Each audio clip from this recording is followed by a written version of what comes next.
educate, inspire the next generation of engineers.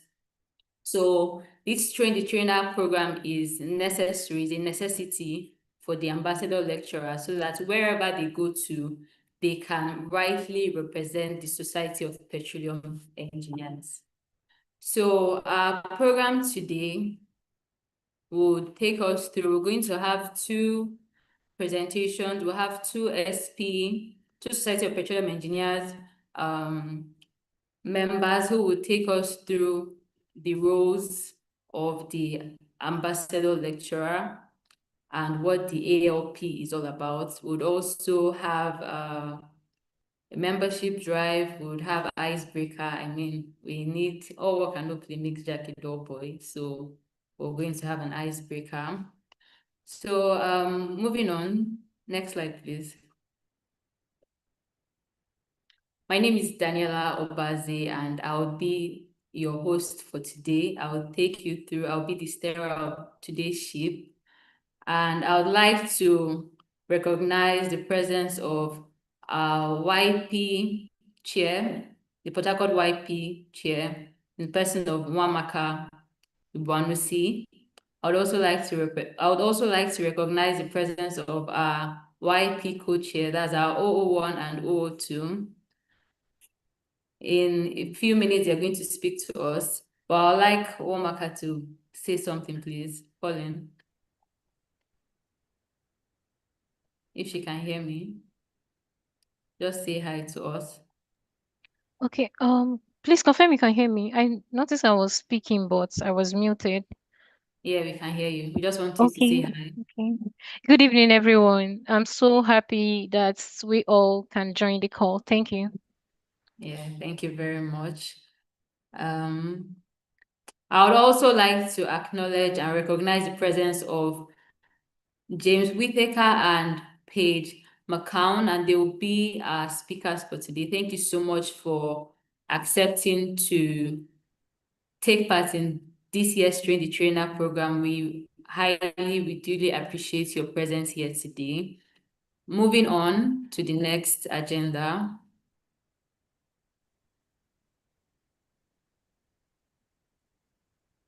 Next slide, please.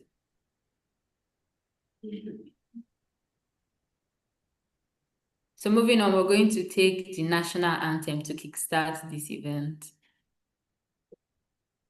Nigeria, we hail thee, our own dear native land.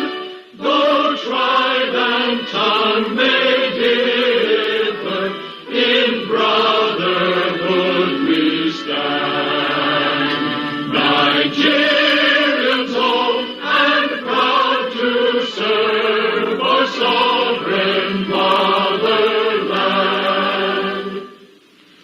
Our flag shall be a symbol that truth and justice reign. In peace or battle honored, and this we count as gain. To hang on to our children a banner without stain. Oh God of all creation, grant this our one request. Help us to build a nation where no man is oppressed. And so with peace and plenty, Nigeria may be blessed. Thank you very much.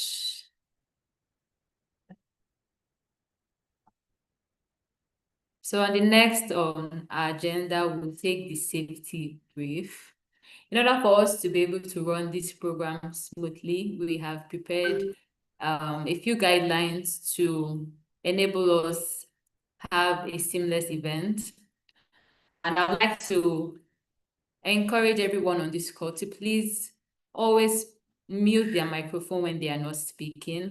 And if at all you need to speak, we'll kindly request that you use the raise hand icon to raise up your hands. Then we acknowledge you and you can go ahead to unmute and speak. We would also like to encourage everyone to use the chat box. If you have any questions, any comments in the course of the presentations and the course of the session, always make use of the chat box, please. And wherever you are, we advise that you make sure that you're in a safe place, watch your environment, and if you're using a headset, still make sure that you can be able to hear if there's any fire alarm around your area. And yes, if we can adhere to all of this, I believe we would have a seamless and a beautiful train the trainer program. Thank you very much. Next slide, please. So to kickstart this event, I would like to welcome our YP chair, the SP Port Harcourt Section 103 Young Professionals Chair, our 001, in person of Nwamaka Ibonasi, to address us and give us our opening remarks. Thank you.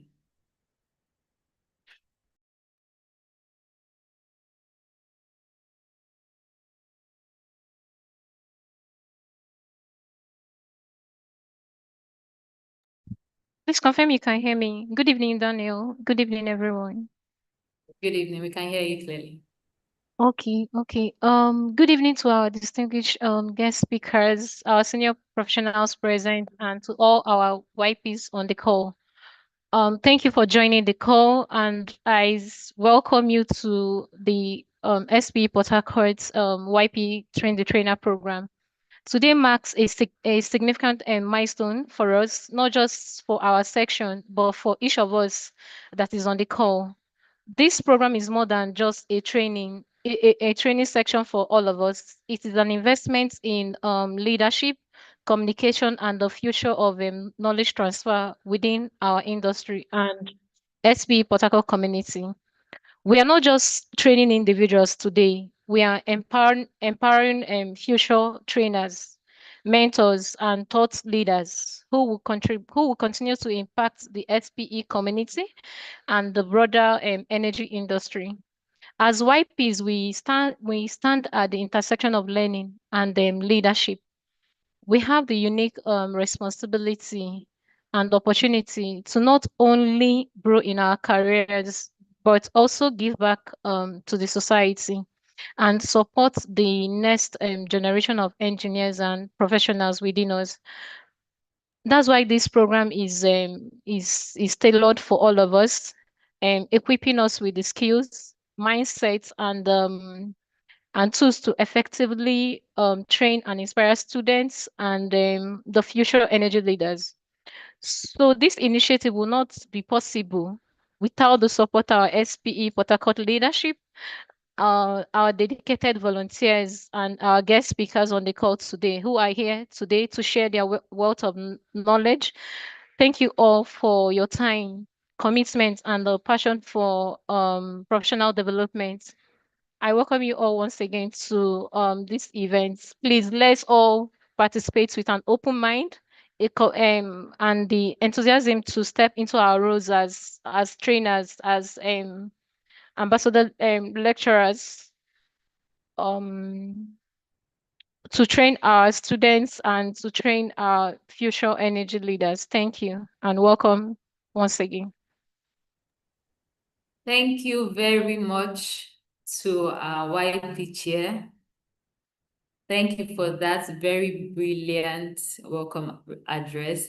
Like she said, we are not just training engineers, we are training and equipping future leaders, because in wherever we are leaders in different capacities. And today's event is not just to train engineers, but to empower future leaders. And our job now as the ambassadors, as an ambassador lecturer, is to go to the society and equip, inspire, and also train future leaders, the next generation of engineers who would happen to be leaders. So thank you very much, Pauline, for that very brilliant welcome address. And we encourage everyone to sit tight, enjoy today's Train the Trainer program. It's good, promises to be very insightful and very entertaining too. The next on our list is our icebreaker. Yeah, so our usual program would have the icebreaker in between technical sessions or in between presentations. We are having our icebreaker before we kickstart this event to just ease the tension, make everyone calm, and also get information as to if we understand what we understand by ALP or Ambassador Lecturer Program. Please, I'd like to share my screen. The icebreaker will be taking place at the Menti website. So please log on to your Mentimeter, go to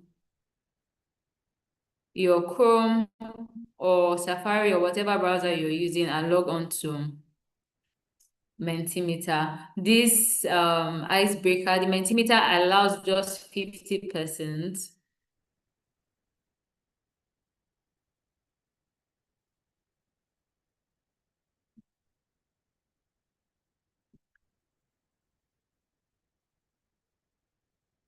Sorry, please hold on.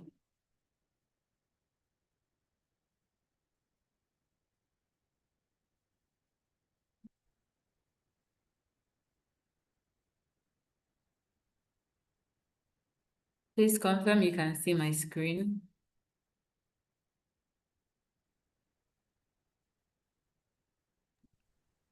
Yes, we can see your screen, Daniel. Okay. Daniela, yes. So log on to the Mentimeter website and you use the code 6293832. 62913832, sorry.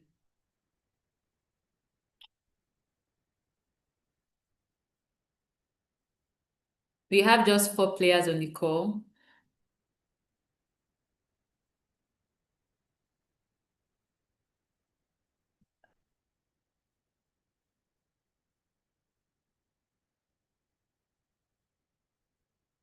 We still have just 4 players. Are we finding it difficult to log into the website?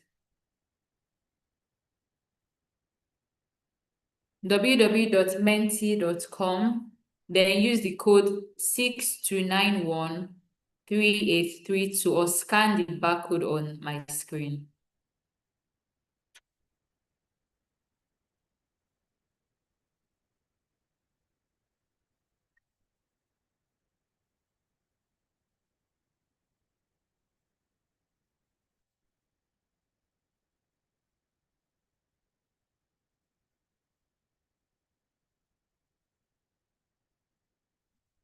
Are we finding it difficult to join the Mentimeter?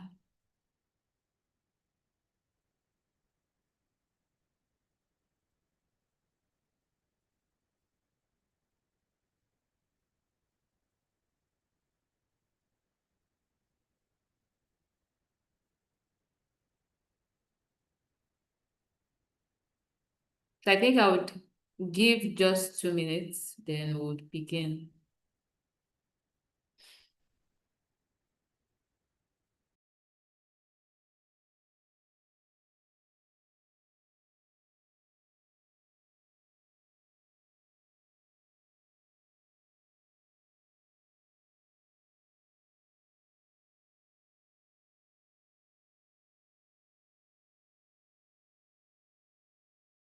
Menti.com.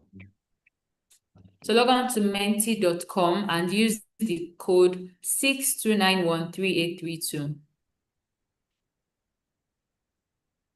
We'll be starting at exactly 4:22 p.m.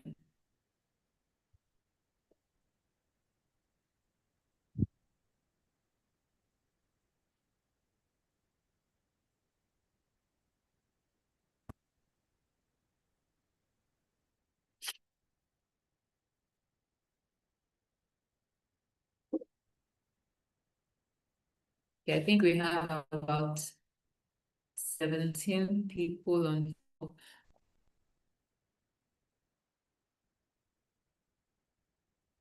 So we'll be starting now.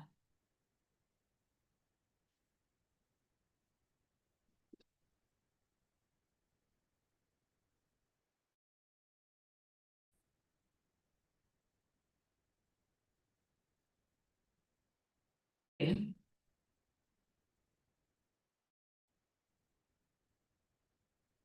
Are we ready?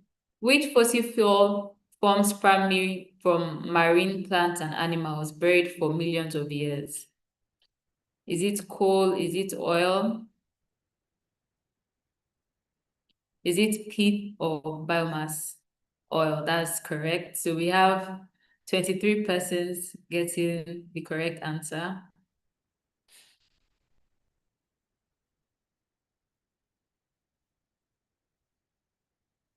Let's take a look at our leaderboard. So we have K leading, Chi following K, and Dragonite. Next question.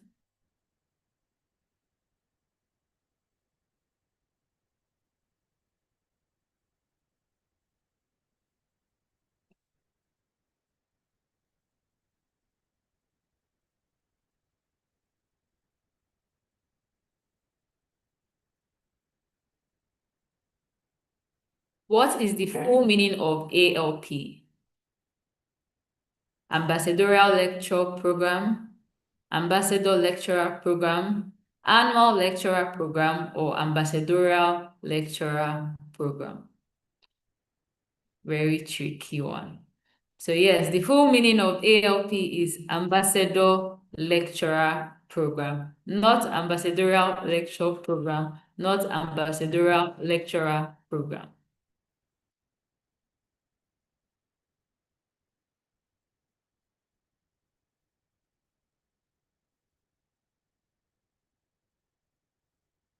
Okay, so Dragonite has taken the first place. Next question.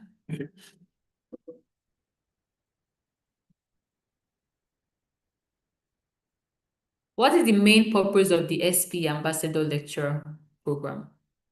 Is it to promote oil company recruitment, to inspire students through career talks and energy awareness, to replace university lecturers, or to provide technical certification? Okay. I mean, everybody knows this one. But who is this one person? To replace university lecturers, how?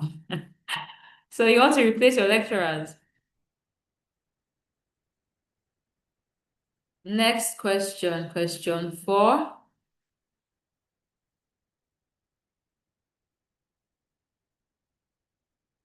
What year was SP founded? What year was SP founded? 1957, 1960, 1975, 1982. Should I give you the answer? What year was SP founded? Wow. SP was founded in the year 1957, not 1975. Sorry to the 21 persons that thought it was 1975. Now let's take a look at the leaderboard. Who is leading? Wow, so Dragonite has been kicked. We have new leaders, NG, JB, and H.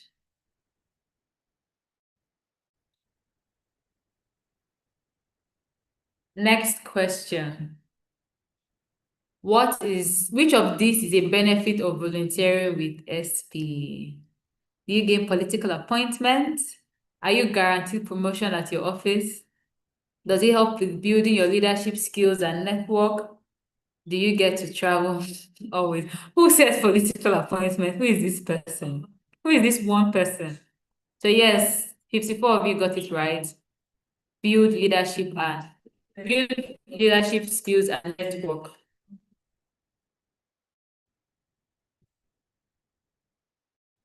Next question. Who is the current SP Nigeria Council Chair? Who is the current SP Nigeria Council Chair? Wow. Wow. Wow, this is amazing. It shows that we don't know our leaders. So yes, the current SB Nigeria Council chair is Engineer Francis.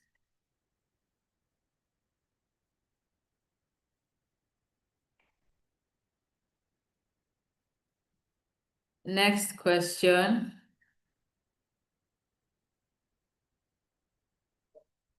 As an SP ambassador giving a lecture, what is the most effective way to engage the student? Do you communicate using technical terms, showing your technical expertise, or do you read your slides word for word? Good. So yes, you use relatable examples and explanations, relatable examples and simple explanations in order for you to be able to communicate effectively on the level of the students you're going to be speaking to. So a quick look at our leaderboard.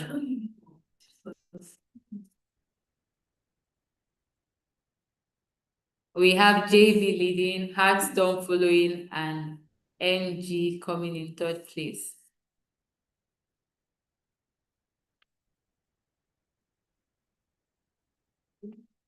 Which SP initiative provides free resources, activities to help young people learn about energy? Is it SP Next Gen, Power for Youth, Energy for Me, Energy for All? Good. Energy for Me.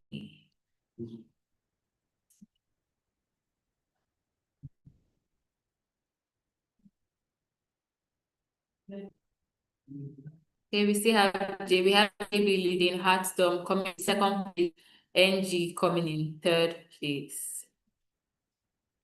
Question 9. Which of these is a fun hands-on activity in Energy for Me classroom kits? Coding a simulator, writing an essay, designing a refinery, building a wind turbine. Good. Building a wind turbine model is a fun hands-on activity for kids.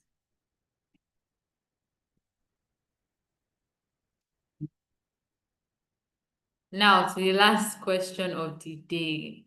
Are we ready?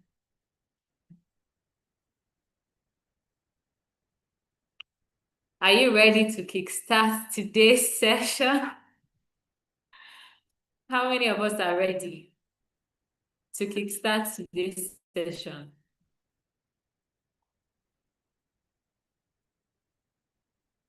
Wow, fantastic. We have 52% ready, and 2 people are not ready. I want to know why they are not ready. So yes, thank you for joining today's Mentimeter session. Let's look at our leaderboard to see our winner.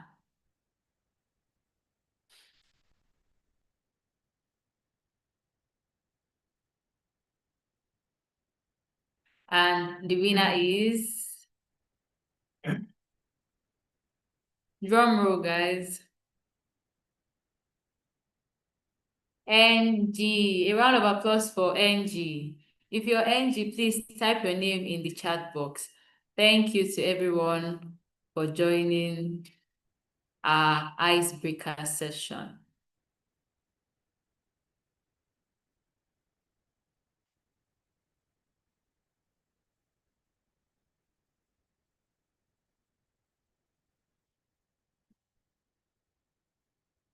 Now back to yes. If you're NG, please type your name in the comment section. And thank you to everyone for partaking. I hope you had a good time. I hope we're able to ease you of any stress you might have had during the course of today. Okay, we have NG in the comment section. Now moving on to the next event.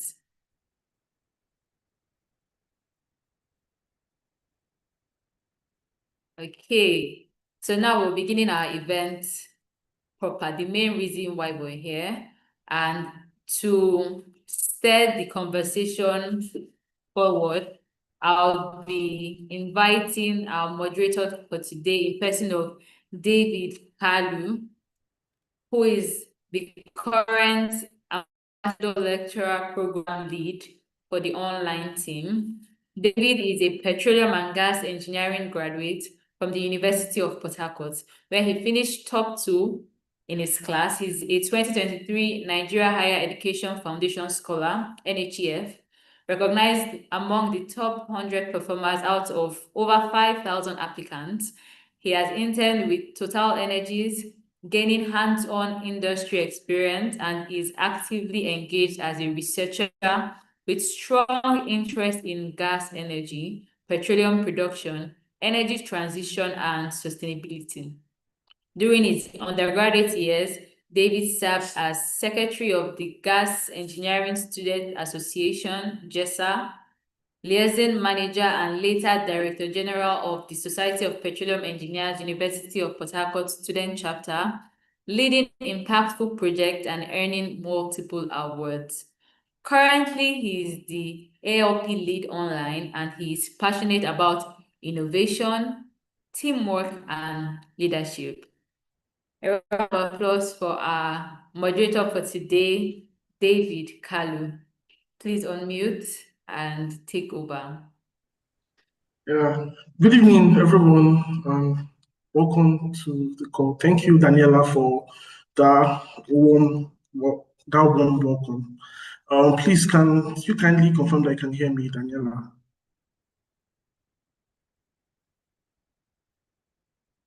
Daniela, please kindly confirm you can hear me. Oh, great. Yeah, we can hear you, David. Go ahead. Thank you so much. I hope we are all charged up and ready to learn from our amazing speakers as we delve deep into this trendy trainer session. Please, next slide. So I'll go ahead to introduce our first speaker, Paige McCown. Paige McCown is a senior manager of communication and energy education at SPE. She has more than 25 years of experience in the oil and gas industry. She's an accomplished strategic communications leader, shaping global communications campaign, driving stakeholder engagement, and elevating organizational brands across the energy industry. Wow, amazing. Her passion has always been energy education, where she has led the SPE Energy for Me program for over 10 years. During her tenure, she helped expand the program globally, reaching more than 30 countries. Please, with our virtual hands, let's welcome Paige McCown to the stage. Welcome, Paige. Thank you so much. I really appreciate this opportunity. Yeah. Welcome, Paige. Thank you.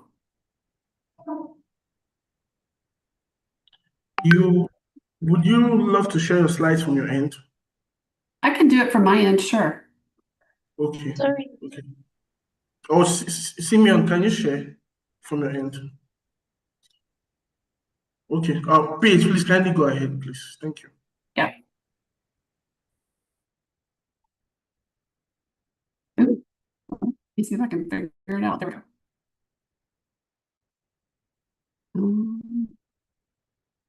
Oops. Sorry.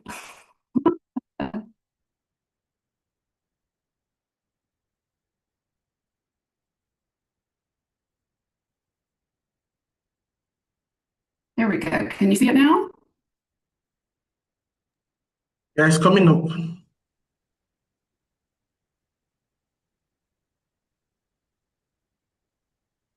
Okay. Can everybody see it now? Perfect. Yes. Welcome. Thank you. Thank you so much. I really appreciate this opportunity. This is a great organization and a great event, and I'm excited to see this this type of enthusiasm for the program. So I'll just go through some little bit of background about Energy for Me, and then I think there's time for questions at the end. Oops. I think I'm going too fast. Okay. So Energy for Me was developed in the early 2000s.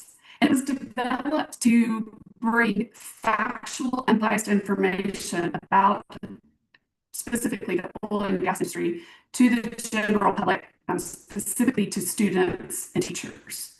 So the idea was to demystify the industry. There was a lot of negative publicity around our industry still to this day. And so this was a way to kind of create these factual curriculum and spread it around the world to give it a more positive light for the industry. I think it's actually more than 30 countries, but that was about all I could come up with when I did my counting. So it's a global program that is welcomed everywhere. It's again fact-based. It's stimulating from science, technology, engineering, and mathematics. It's hands-on. That's one of the big bonuses of this curriculum, is that it gets the students working and they learn better once they do. It's educational, it's exciting, it's member-driven. You as the members are the important piece to this. It's international, and it's not a boring lecture. So that's what we want to bring to the students and teachers in the classrooms. So we have a lot of resources. Again, we developed this curriculum back in early 2000s with an organization called NEED, National Energy Education Development Project here in the US. So we developed these hands-on science activities for every grade level. We have an oil and natural gas book to supplement some of the activities.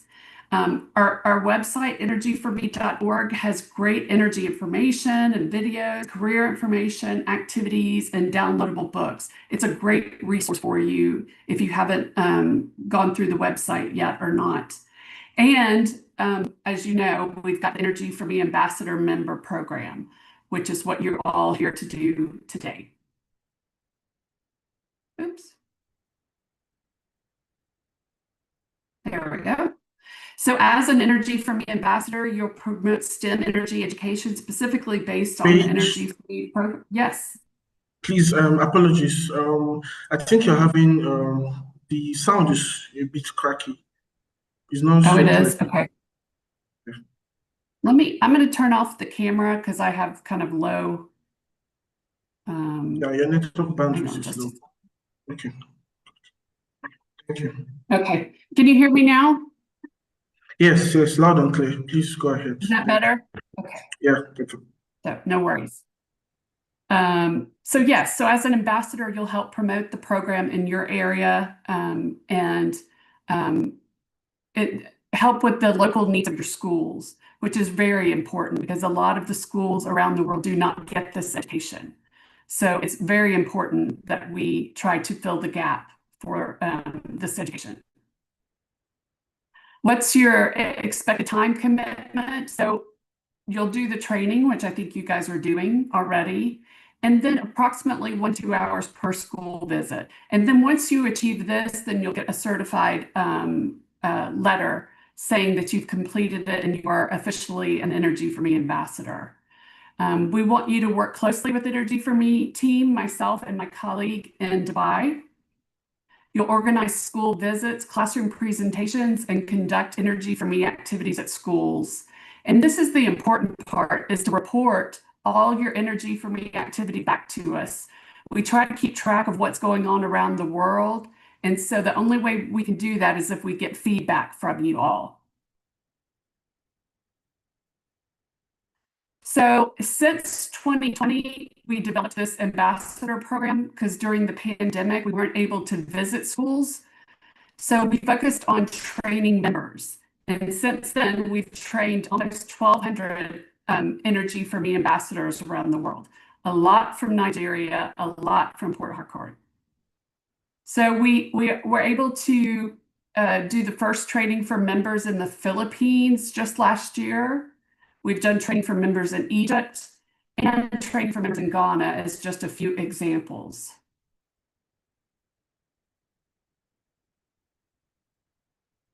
So teachers trained since 2020 is about 2,000. So we take the training and we do member or teacher only events, and then we do student events. So High school participation through this program, just as we've tracked it, is 16,500, close to 16,500. So that's a lot, and that's only the ones that we know about. So if there's other areas that people are doing the program that we don't know about, so it could be as many as 20,000 students, which is a lot for just a 4-year period. We also have a corporate ambassador program. So it started with ExxonMobil in Malaysia and India, where for several years now, we have done training with the employees of these organizations, and they have gone out and conducted workshops in their regions. So these were a couple of regions that were hard to reach. So it's great to have ExxonMobil behind the program. And also, we've been working with ConocoPhillips as well. So the pilot for that program will start in Malaysia in September, well, later this month.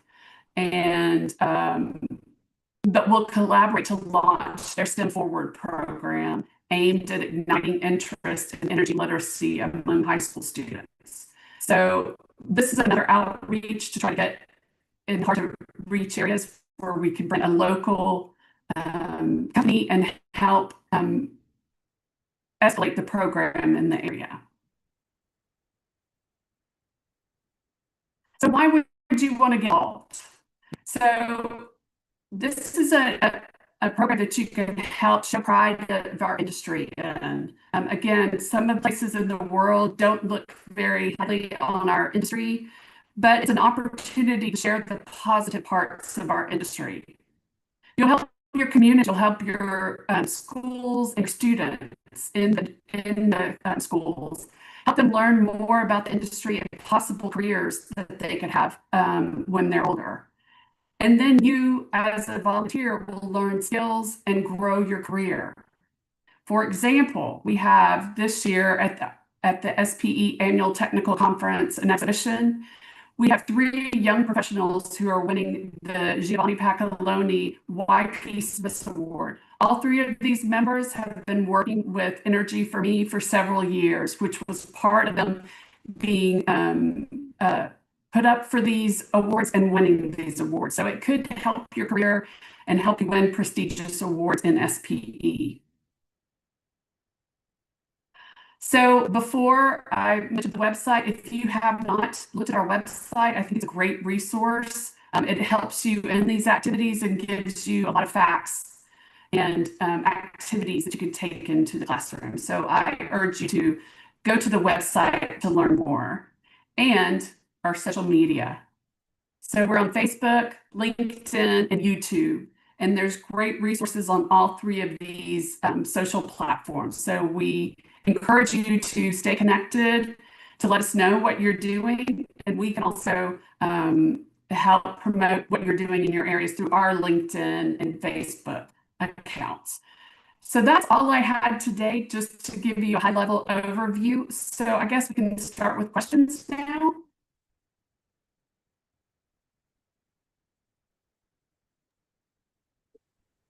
Okay, thank you so much, Paige, for that wonderful, insightful, and very concise presentation, impactful and straight to the point. Thank you. So just to, as we get our questions ready, just to run a little recap of Paige's presentation. The Energy for Me program has impacted about 2,000 students in the world, and that is just only known data, known information. There will still surely be people impacted out there that SPI hasn't gotten that feedback yet. Also, due to its high level impact, it has attracted a lot of industry collaborations, starting with ExxonMobil and also ConocoPhillips. So the Energy for Me outreach is a very wonderful opportunity for us as YPs to grow ourselves, show our industry pride, and also help impact the community around. Also, the social media platforms of Energy for Me, how active, you can visit the website at www.energyforme.com and also engage on across all various social media platforms, ranging from LinkedIn to Facebook. So please, if you have a question, you could kindly raise your hand, use your virtual raise of hands, and you'll be given the floor to ask your questions. Or you could also use the chat box to send in your questions, either questions or comments. Thank you.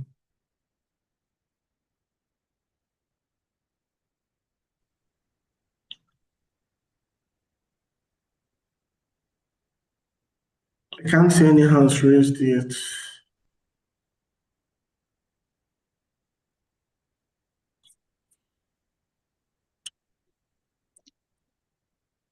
So that means we are all cleared with Paige's presentation. Yeah, I think we can go ahead to the next speaker. Paige, please kindly stay on the call. Maybe at the end of the session, more questions may come up that will be directed to you. Thank you. Thank you again for Yes, the no wonderful problem. presentation. No worries. Thank you. Yeah, you're welcome. Please, next slide, please. Thank you.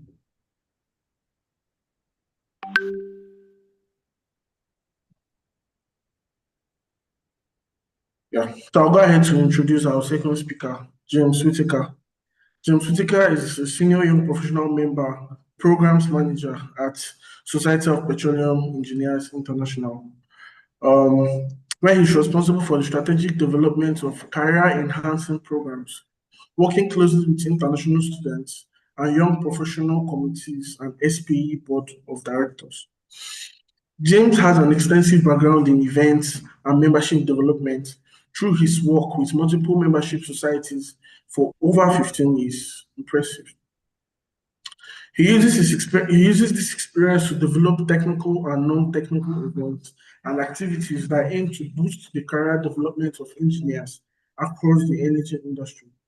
His work has gained industry recognition, and in 2023, he received the award for Best Technical Innovation by the Association of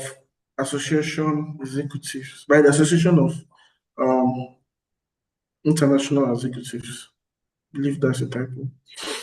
James has a degree in philosophy from the University of Wales and is responsible about facilitating the development of others. He is a regular presenter and contributor speaking on global operations, soft skill development, and membership strategies.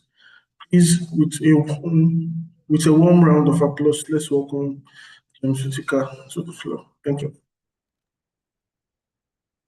Thank you very much, David. Yes, the Association of Association Executives is a very strange name, but it is correct, unfortunately. Apologies. But yes, I will share my screen, and if you let me know when you can see that, I will move on. Yeah, your slides are up now. Wonderful. Thank you so much. So as was mentioned, my name is James Whitaker. So of those 15 years in membership, I've been at SPE specifically for 10 years.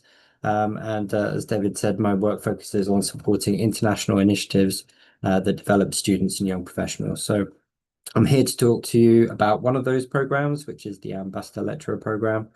And as my work is international, many of the programs I work on providing a framework for rather than running specific events.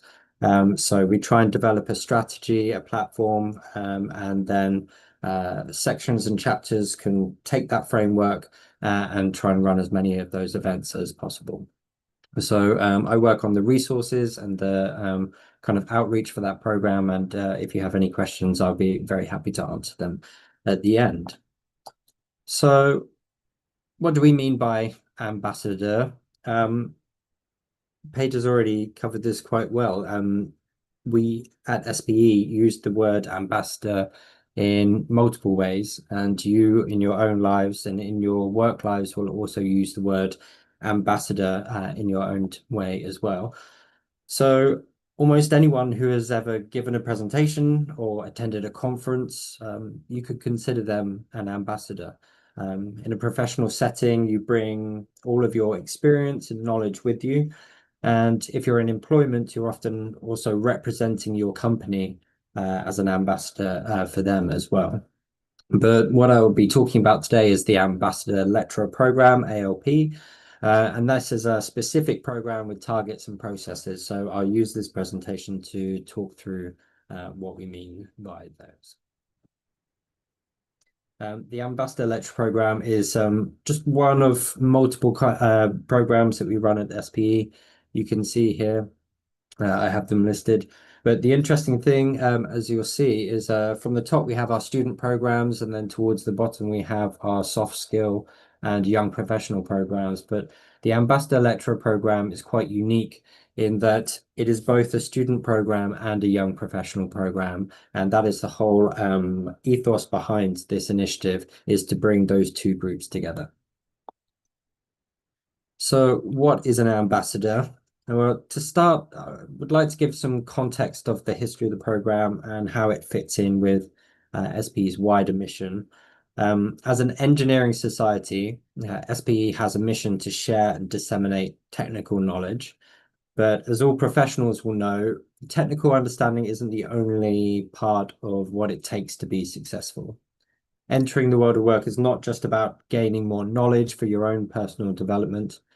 It's about learning to become part of a team or be able to communicate with your managers or candidates for a job or suppliers.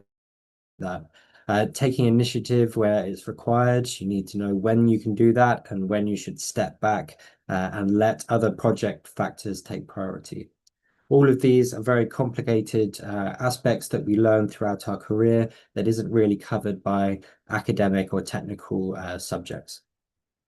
So the industry is vital, but it's also very turbulent, it's very challenging, and it's sometimes dangerous as well. So it's no surprise that at the end of a student's academic journey, they still have a lot of questions left unanswered.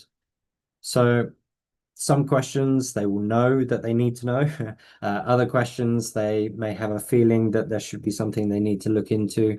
But a large number of the questions that students should have, they are completely unaware of. And that is part of the role of the ambassador, is to highlight their experiences and what they could have done differently.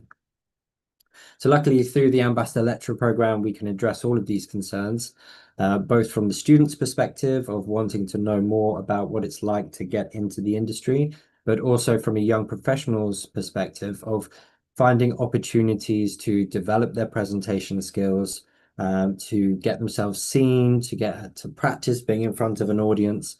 These are all things that as a young professional, it's not always easy to give presentations like that. So ALPs is all about bridging this experience between the students starting their journey to those young professionals who have just gone through that same process. So through this program, we can help educate them, help show the truth about the industry, and be honest about the challenges and opportunities that are available, while also being open and honest about the rewards, the bits we enjoy. So by having young professionals act as ambassadors for the industry, they can share that knowledge and expertise that is very recent and very up to date, meeting all the same challenges that current students are about to face. So while professors and senior professionals can talk about their experience and give lots of information about when they started in the industry, having that presentation come from a young professional gives a much better insight for students and young professionals who are just starting their career. So for the criteria of an ALP, when do we say, right, this is what makes a YP, an ALP, sorry. So when we're talking about the Ambassador Lecturer Program, there's a couple of things I need to ensure to make sure that we're meeting those goals that I was just talking about. So this helps us distinguish us from events that may have similar grounds. You could have a lecturer talking about these topics. You can have panel sessions that talk about these topics. But as Paige mentioned about Energy for Me, there are lots of activities that go on around the world that are not reported. They may not even be branded as ALPs. They may not use the logo. all of these things. So what's most important for us is not necessarily the name of your events or when you hosted them or anything like that. It's about meeting these goals, and we have set number of criteria that we use to help ensure that the topics that get submitted to us qualify as an ALP.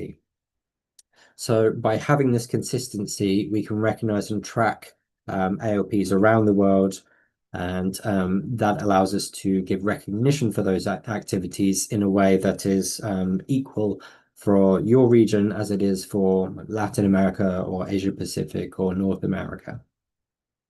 So what's the criteria for an ALP? Well, as I just mentioned, the issue we're trying to address with this program is to help inform people who are just starting their journey in oil and gas, and we're also trying to develop the skills of young professionals who are already starting the professional leg of their journey. So those are the two main criteria. So we want to check these needs have some specific requirements, and we want to ensure that we get them as a young professional, and the audience that we're targeting is someone who is just about to become a young professional effectively. So all ALPs must be hosted by a young professional with at least a bit of professional work experience so that they can share and discuss that during the presentation. So at SPE, a young professional is considered any professional member under the age of 36. So if you're 35, you can give a ALP.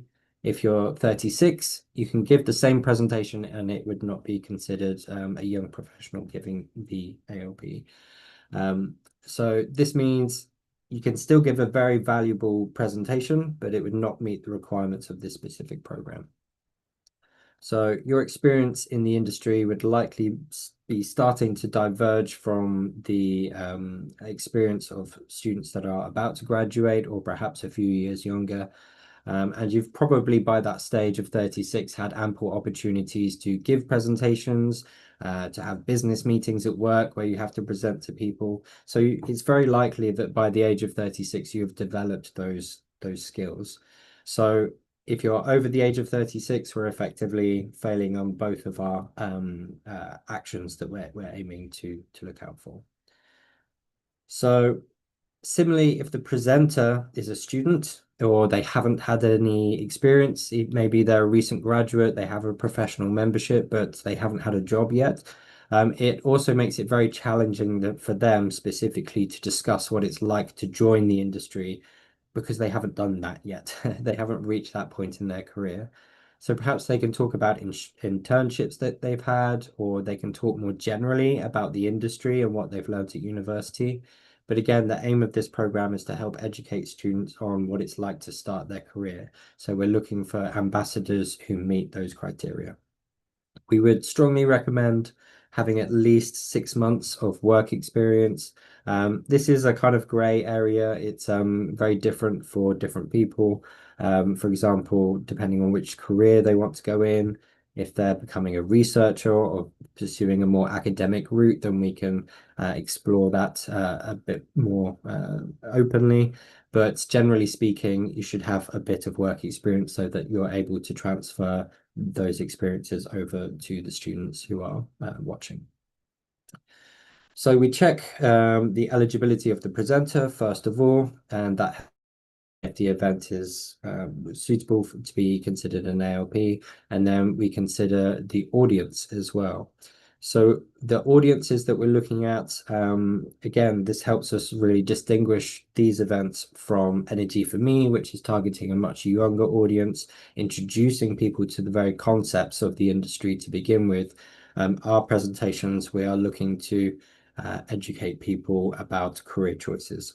So we'll be looking at students who are either at university level or higher education schools, which typically would be ages 15 and over. So people who are deciding which subjects they wish to take at school, they know that they want to pursue a STEM career. Doesn't necessarily have to be energy or oil and gas related, but to the stage where people are thinking, right, I need to act more about the career choices that I'm making, and that's really when a young professional's advice will help them. So in a minute, I'll describe in more detail the content of the presentation itself, but in summary, you want to be focusing on your career and what it's like to join the industry.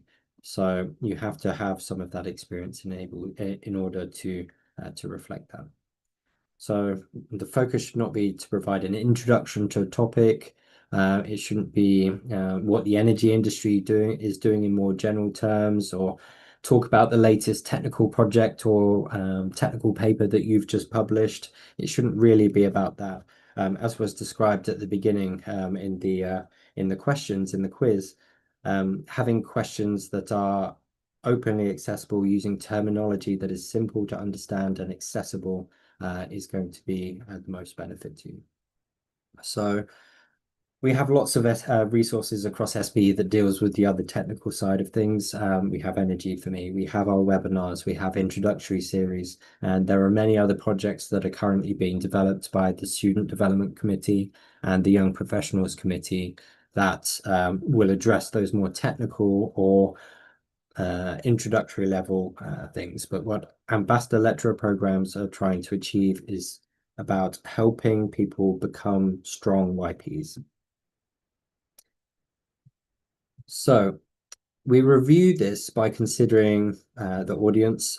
We look at whether it's a university that's being presented to, or whether it's a college or a higher education school. But yes, anyone typically around 15 years old and over.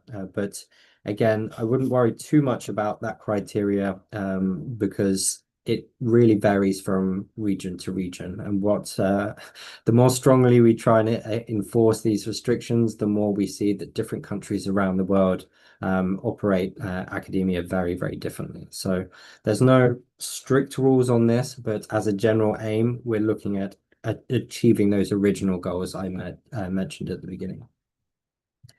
So as a final summary to that, if we condense this all down, an AOP is a presentation given by a young professional about their journey entering the energy industry, but it's given to students who are considering their career in engineering.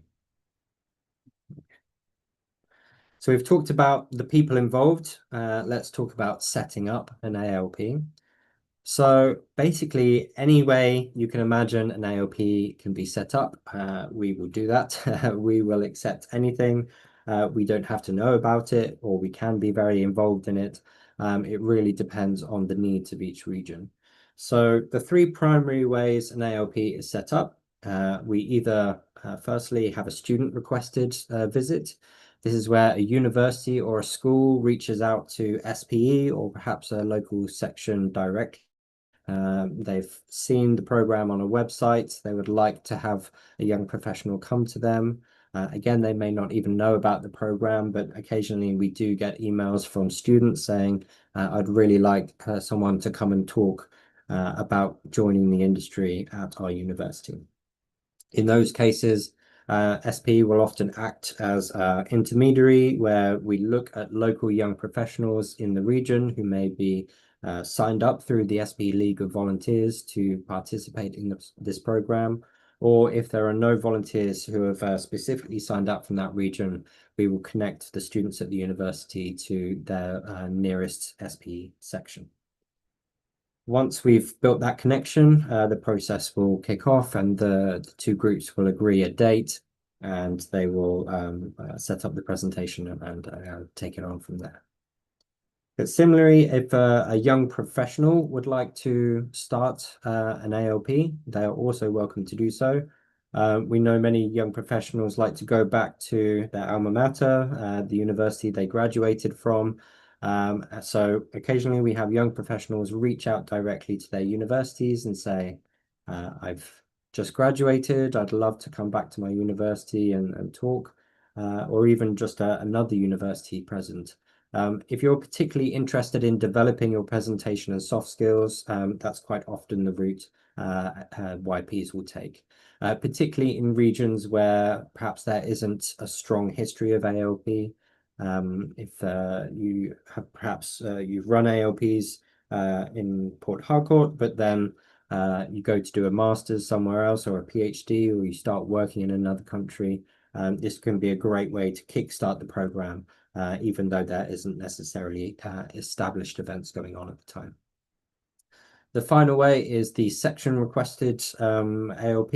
I think for Port Harcourt, this is probably the most common. You have a very active region for ambassador lecturer programs, and you have a very organized group of volunteers who can work with local universities, have established histories with different schools and universities in the region, and they are able to utilize that to make sure that all the schools in the region are being reached out to, and there are enough volunteers for that as well.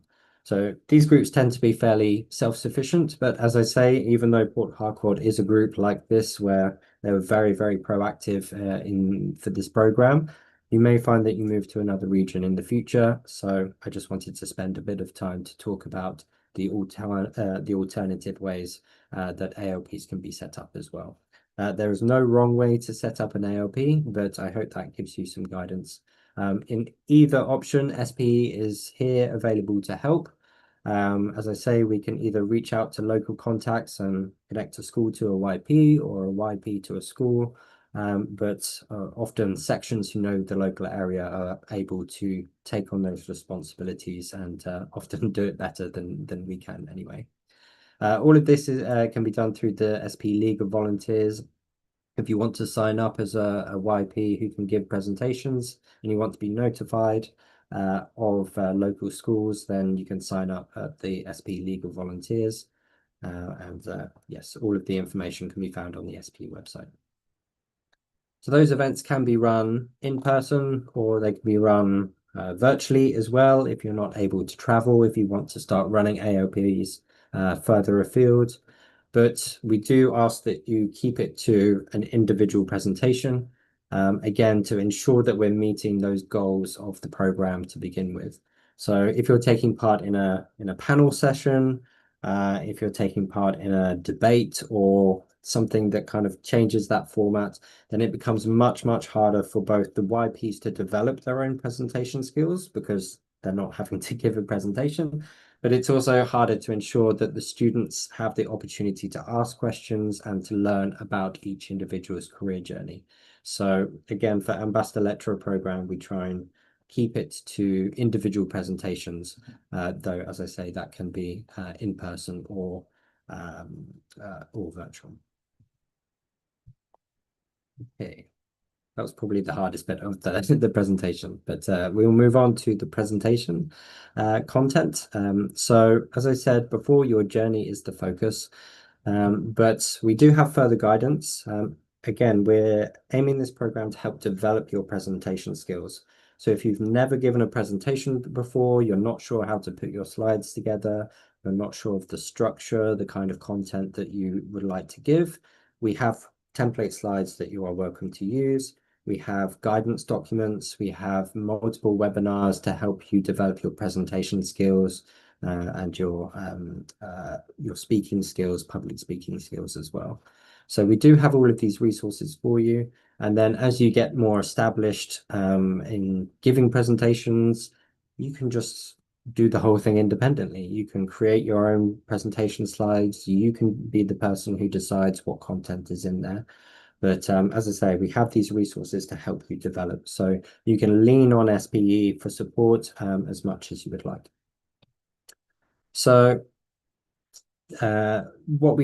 a good way of structuring the presentation and covering the different topics on there is, again, to follow your career journey. So quite often we would like to start with how you started in your career. You can talk about whether you have people in your family who are engineers, what got you interested in becoming an engineer, talk about what university you went to, what kind of topics you studied, and then why you wanted to get into the industry in the first place.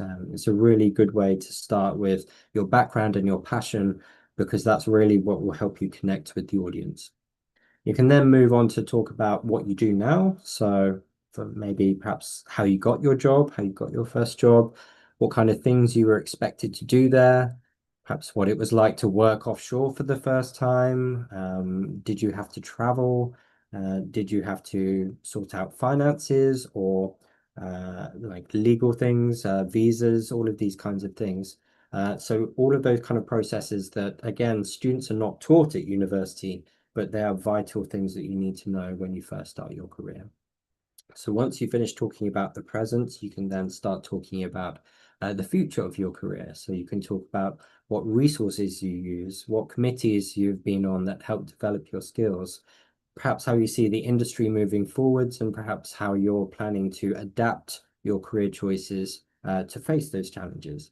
And those three things together will show a career journey that students who are about to graduate or perhaps, thinking about a career in the industry will really help them piece together that information. And again, answer those questions that they know they need to know, as well as the ones that they don't yet know they need to know.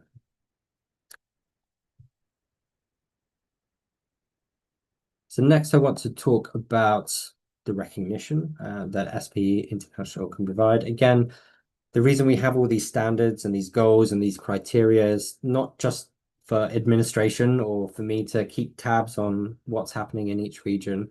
They play a big part in how we can recognize the development of each of our speakers. So if we know that your presentations have met a certain criteria, met a certain standard, talked about certain topics, then we can verify you as an ambassador. And it allows us to then say, you have given a certain number of presentations at that level, and we can give you a certificate based on that achievement. So in the past, what we used to do is we used to recognize the section as a whole for how many presentations took place in their region. But recently we found that what was happening is that regions where the program wasn't very well established just stopped altogether submitting presentations. And then we were left with about 4 or 5 sections who submitted hundreds of presentations. So while the number of presentations overall was going up, we were seeing this was becoming much more condensed, and the number of YPs actually able to benefit from the program was going down. So we've moved from section recognition as a whole over to individual recognition. So every young professional who participates can be recognized for the presentation skills that they are developing. So we do that in 3 stages. At first, when you have run your first ALP, we would make you a verified ambassador, and you will have a certificate that shows that you have given these presentations, you've developed these presentation skills. And then once we reach 5 of those presentations, then we give you a committed ambassador. So this is someone who has proven that they have worked on their presentation skills. They have given multiple presentations. They are now a well-established speaker who could participate at almost any event. Once we go beyond 10, we feel that you have developed your presentation skills to a certain level where you've spoken to enough people from enough different regions talking about your subject matter. By 10 presentations, we would consider you an experienced ambassador. At that stage, you get your physical certificate and one of these ALP lapel pins that would recognize your achievements as well. So again, by following all of those steps, by developing those skills, we really don't want it to be a box ticking exercise of you saying, right, I just have to run as many presentations as I can. We really want to look at those criteria and think about why we're running the presentation, why you as a lecturer are running your presentation, and then we want to really make sure that you're developing your skills along the way. So that is the aim of our program. Hopefully that will help. When it comes down to other ways that we can support you, the 2 main ways that we have our Ambassador Lecturer Guide. This is a PDF document. It breaks down all the processes that I've described already, plus some individual steps. It talks about how you connect with schools, presentation guides, a few tips with connecting with people and what sort of topics you should be covering.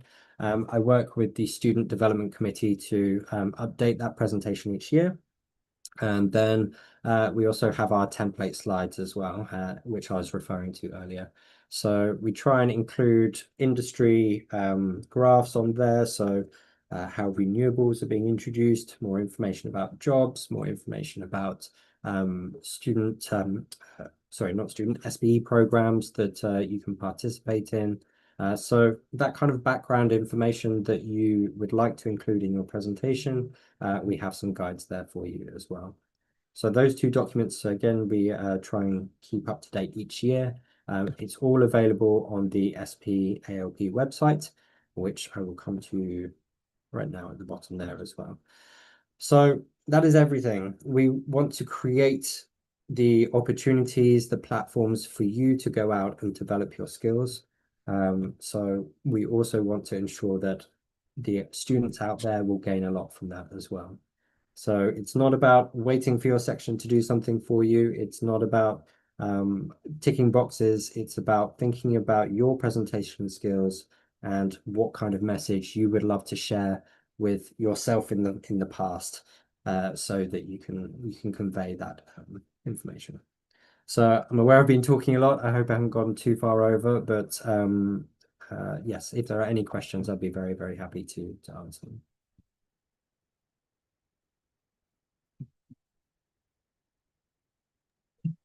Thank you so much, James, for the wonderful presentation, impactful, and really, really, really going to energize our lecturers, our ambassadors towards creating impact and towards impacting the next energy champions. So please, let's kindly raise our hands. Let's use the raise hand feature if we have questions, so we could be given the floor to ask our questions. But while we wait for, okay, there's a hand up. Mr. Patrick, please kindly unmute and go ahead. Thank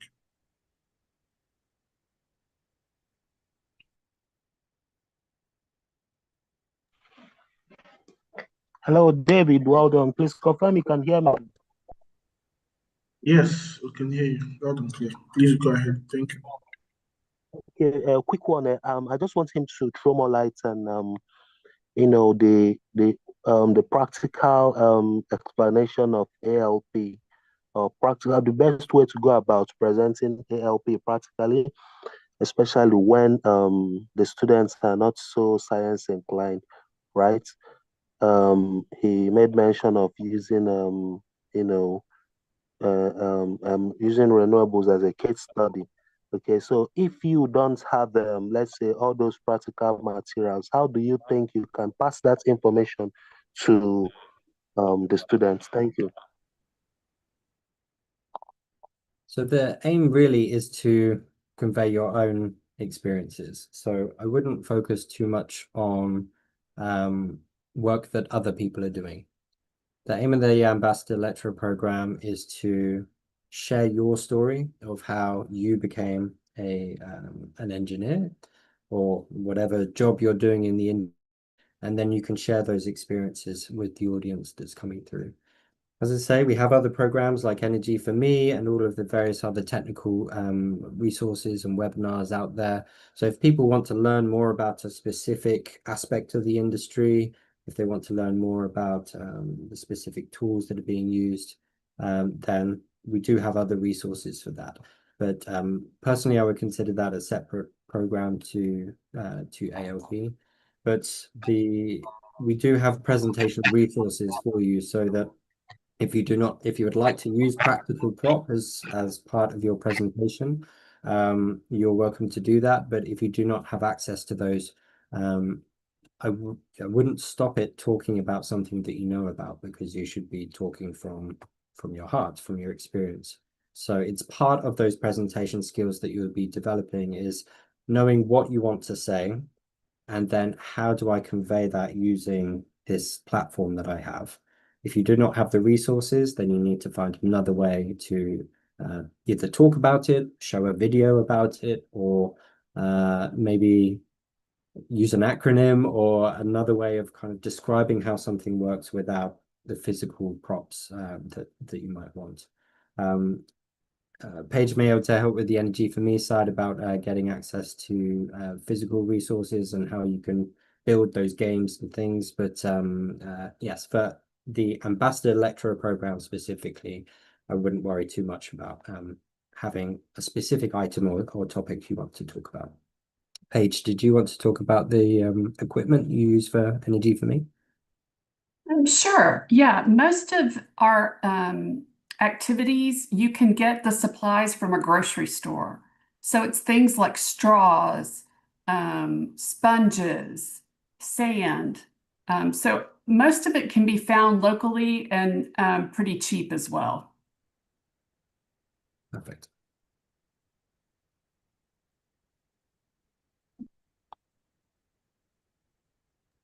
Okay, thank you, James, and thank you, Paige, for the clarification. There's a question in the chat box. For YPs that work as a team, how do every one of them get recognized? If I'm to add or rephrase, can multiple YPs on a particular visit deliver an ALP, though on different teams that still anchor around the deliverables of an ALP? So as I said, the aim of the program is to work on your individual presentation skills. So if you are part of a group, I would collaborate with regards to ensuring you're not going to the same school 3 times in 1 week, or like ensuring that you're reaching the right people. But when we're talking about a lecturer, we're talking about someone giving a presentation. So that's the L in the ALP. So if you're having a panel discussion, then you're not developing presentation slides, you're not having to think about your script or your notes that you want to bring up. You're having a more general discussion, which is, as I said at the beginning, it's still a very valuable thing to do. But it's a separate set of skills that what we're trying to achieve with the Ambassador Lecturer program. So I would highly recommend running panel discussions, having group sessions where you're talking about different things. You can cover the same topics. You can talk about each of your career journeys. But I think when I've watched panel sessions that talk about those kind of topics, people give a very high level overview of their career path, and you're not able to go into that level of depth that you would if it was an individual presentation. And that's often where the questions come from the audience is, oh, you said your father was an engineer. My father is an engineer. I'm not sure if I really wanted to become an engineer, but here I am. Should I continue? Those kind of questions, they come from hearing more about your individual aspects.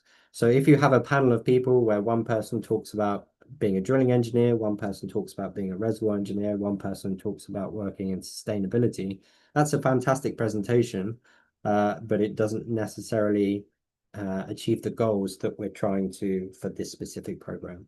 So I would say keep running those panel sessions, keep running those team projects, but perhaps submit it somewhere else.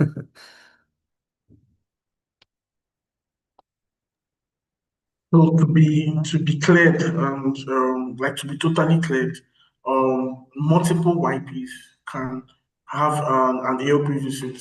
Can have ALPs counted and vetted by visiting one school, but they must have individual presentations.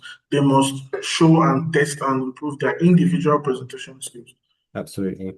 And I wouldn't be afraid of repeating yourself, because what you would find interesting is or repeating what other people have said, because everybody's journey is different. It's everyone has to get a degree. Everybody has a family. Everybody tries to get a first job. So to you, it may feel that those topics are just repeating themselves. It's not interesting to anybody.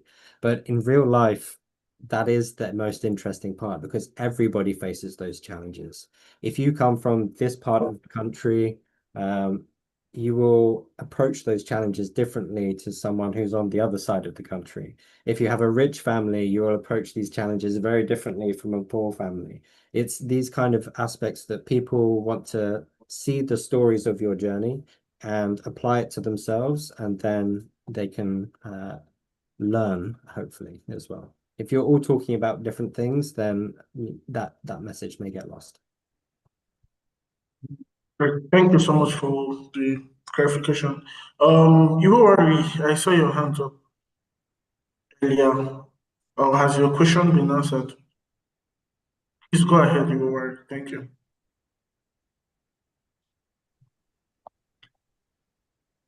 Iwari, please, I can see you're muted. Please kindly go ahead.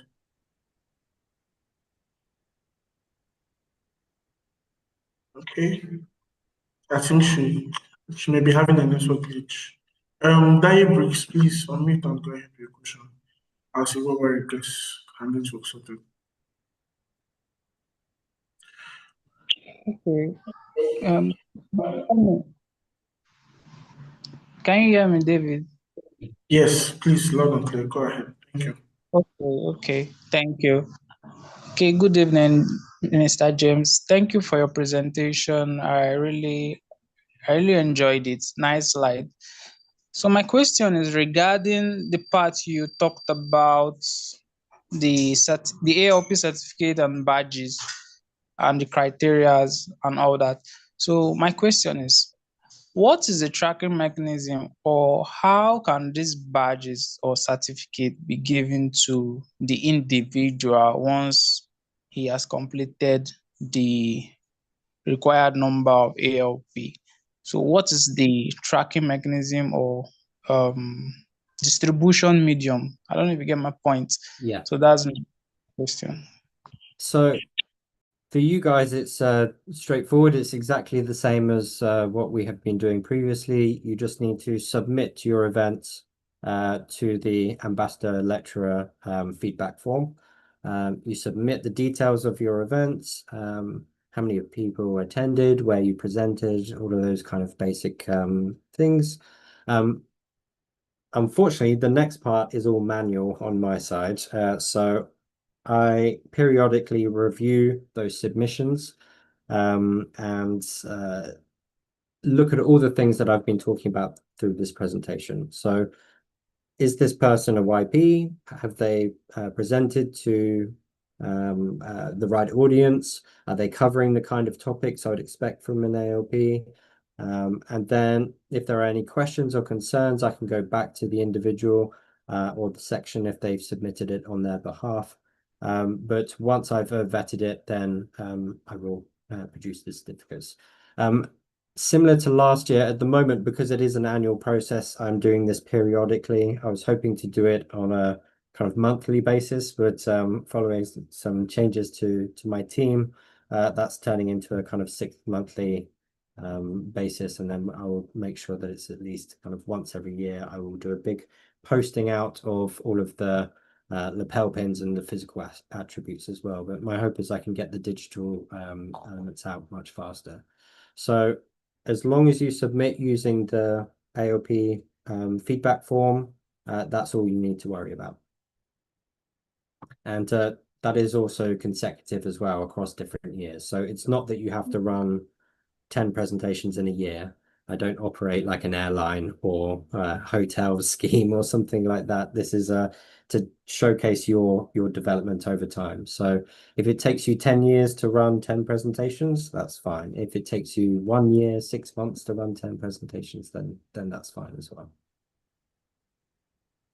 Okay, thank you so much, James, for shedding more light on that. I can see another hand up in Kristen Ichola. Please kindly unmute and go ahead with your question. Thank you. All right, thank you, David. Please confirm if you can hear me. Yes, loud and clear. Please go ahead. Thank you. All right, thank you very much. Yeah, thank you, Mr. James, for this wonderful presentation. I want to ask a question on still on the feedback. For a group of YPs carrying out ALP in a particular school, how do they, fill the feedback form? Do they do it personally, individually, or do they do it as a group? So I want you to throw more light on this. So quite often in the feedback form, we request the lecturers to feedback. We will ask for the the host's email in there. So we'll ask for the name of the university lead that you reached out to, and who from the university you were speaking with. And from there we can contact for feedback as well. We do have a feedback form that you can send out to people, but again, this process isn't automated yet. I would love this to be an automated system, and that's currently what I'm working on to just speed this whole process up. But what we can do is, if you are looking for feedback specifically about a particular event, then we can reach out to that university on your behalf. Christian Chola, please, can you kindly confirm that you're clear on the question you asked? Just use the thumbs up action. Yes, thank you very much. Okay, great. I think the second question, the other question in the chat, James already answered, but I don't know if you would also love to like shed more light on if this ALP, if the feedback form can be filled individually, or if it's filled by a section representative, or if it can be filled by a section representative. Yes, I would suggest the individual who gave the presentation fills out the feedback form, just because there are a few questions about the topic that's being covered, perhaps the name of your presentation, if you have that, those kind of details that a section officer who didn't participate would not know, but the presenter who gave that information definitely would know. So we do ask on the form for the person submitting its name, it's connected to your SP profile so that we can ensure it's coming from an SP contact. But we do ask to reconfirm the name of the lecturer in that form as well. So we can allow for sections or somebody else to submit an event on behalf of the lecturer. But as I say, I would strongly encourage the lecturer themselves to go through that process and understand that process as well. Okay, great. Thank you so much, James, for the feedback. There are two questions in the chat. Two questions from Deborah. Apologies, please. Is the ALP the same with the Energy for Me event, or does the Energy for Me have similar feedback and reward system? So they are separate events. Paige, do you want to go first? Oh, go ahead. I'll give a quick answer. So they are separate events, but because they can often reach to similar audiences, sometimes groups put them together. But as I say, I'm only looking at the individual presentation. So you could run an ALP at a section officer's event, or somewhere else. You can host it at a chapter's regional officer meeting, or you can host it online. I don't really worry about what is going on around the ALP. I'm only focused on the presentation that the lecturer is given. So if you run an ALP and then an Energy for Me happens afterwards, that's all good. But for me, I would consider them separate activities. And I'll let Paige talk about the second point. Yes, we do have a certificate of achievement. We don't have pins, we don't have fancy pins, so maybe that's something we need to look into. So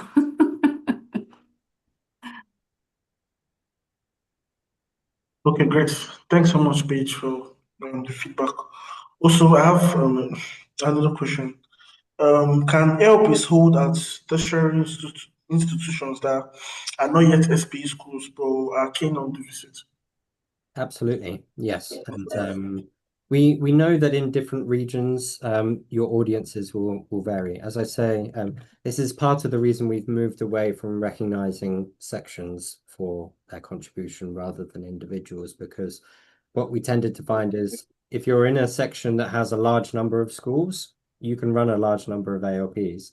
If you're in a section where there's only one university in the town and maybe 2 or 3 colleges, then there's no way you can ever get the recognition from the program that we were hoping for. So by moving this to an individual basis, we're hoping we can address that concern. But yes, exactly as you said, it can be a non-affiliated university. I mean, any of the higher level schools would be non-affiliated. You can run it as part of a larger conference, or you can do it. As I say, as long as the presentation is there and meets the criteria, then I'm happy. Okay, great. Thank you so much, James. Please, one last question from my end. Please, could you kindly shed more light on the accepted themes for ALPs? Themes? Yes. Yeah, sure. Tell you what, let me share my screen with the guide. Apologies for any messy background while I do this.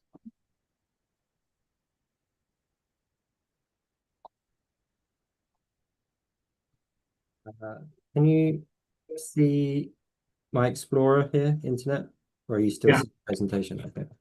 So if I go Ambassador Lecturer Program. So this is the website I was mentioning. Make this a bit bigger. So here we have more information about becoming a lecturer, requesting a visit, and resources.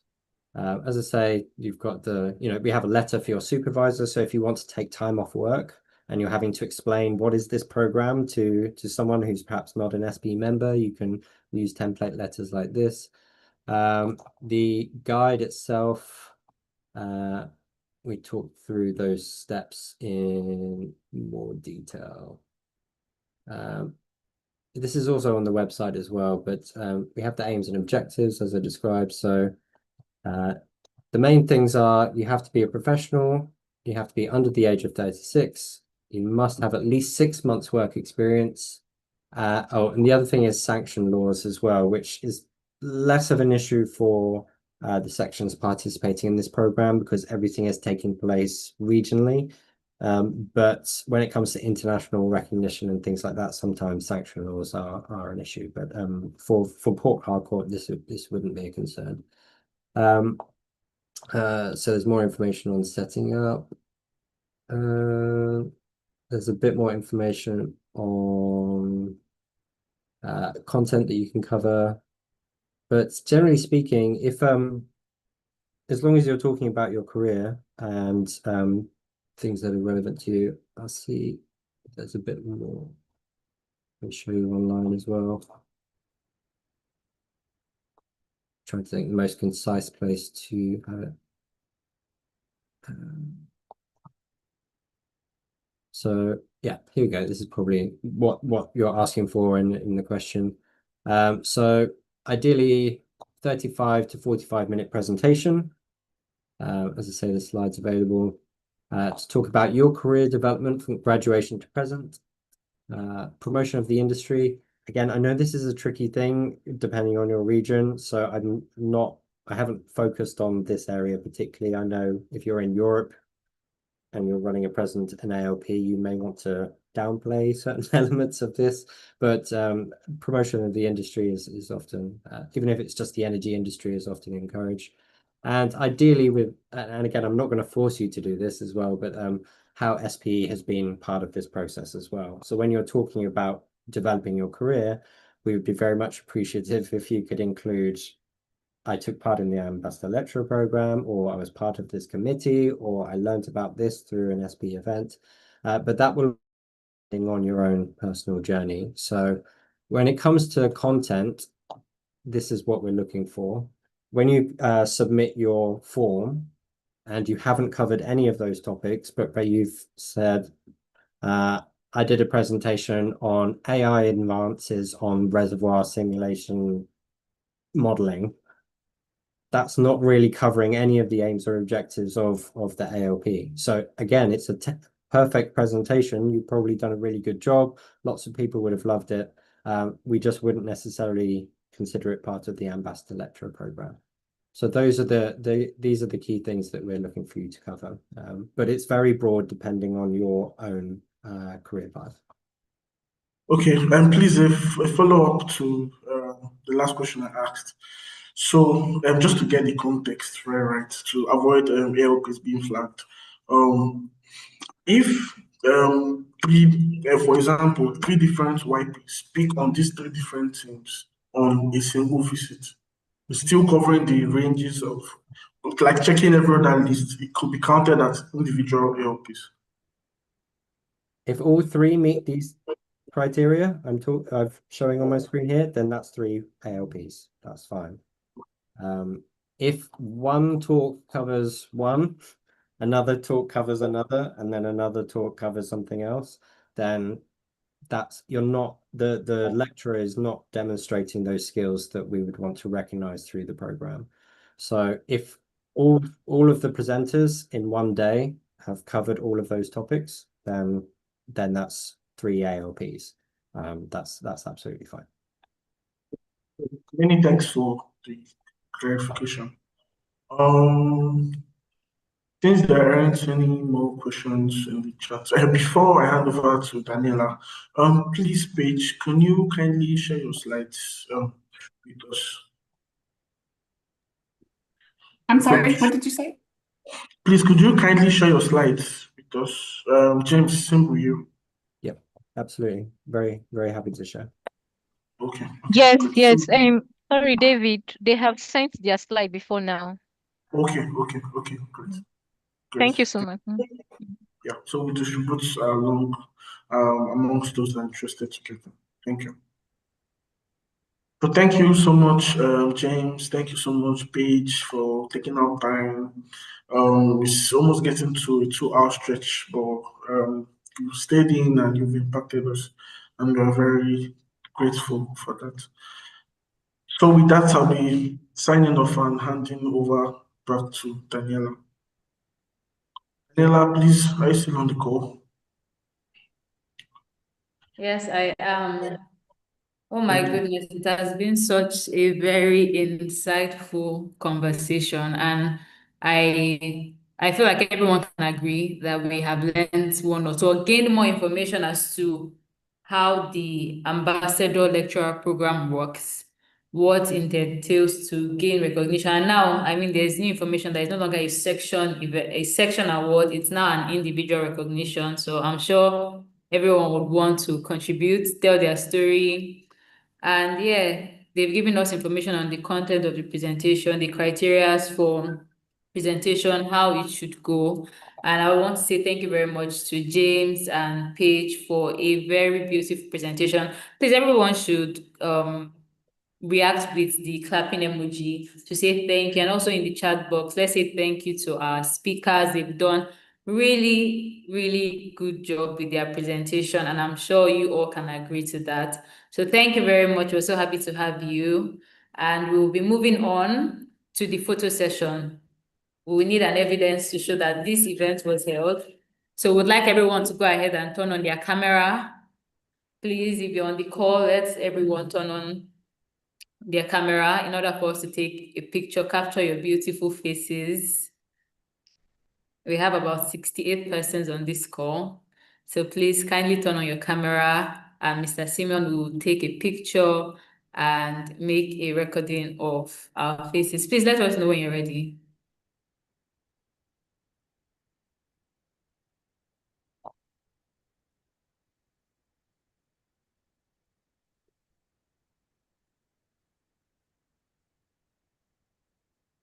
So let's smile, put a smile on your face so that when you see the pictures, you'll be happy.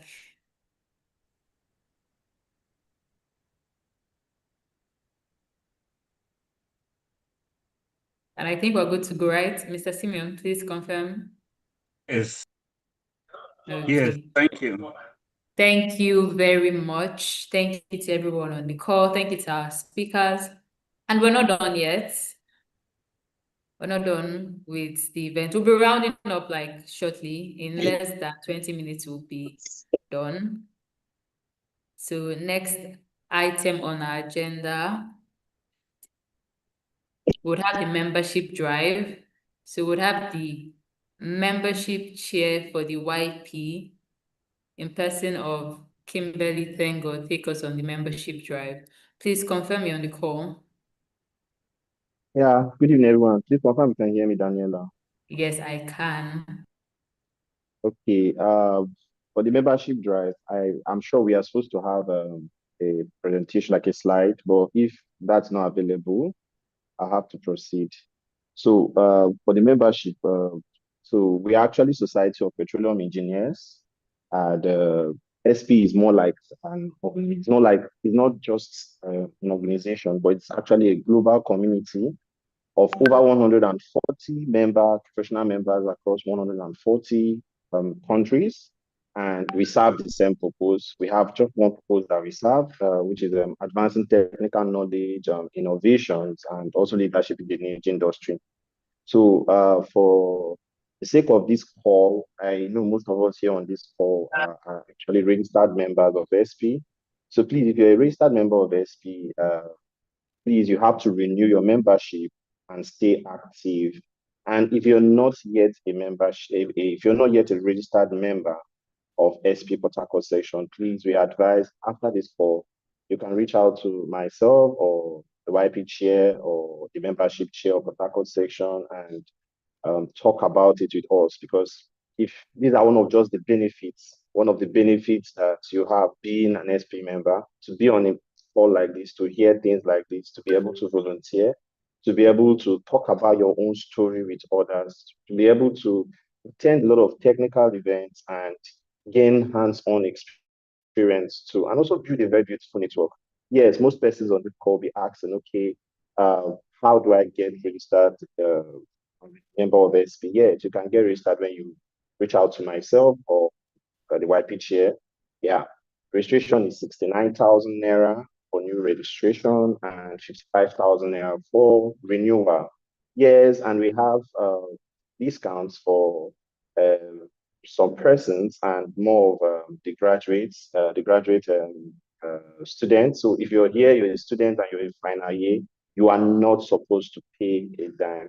You're supposed to be registered under SP and be an active member, and then you do your transitioning and also enjoy the benefits of becoming a YP. So please, at the cost of, if you have questions you would like to ask, you can actually reach out to these respective persons I just mentioned. Thank you very much, and let's enjoy the rest of this event. Yeah. Thank you very much, membership chair for the YP Port Harcourt section. Like he said, if you are not a registered member of the Society of Petroleum Engineers, what are you even doing? Reach out to either him or the YP chair or the YP coach. I think maybe their numbers might be dropped in the chat box. So after the call, you can reach out to be a registered member.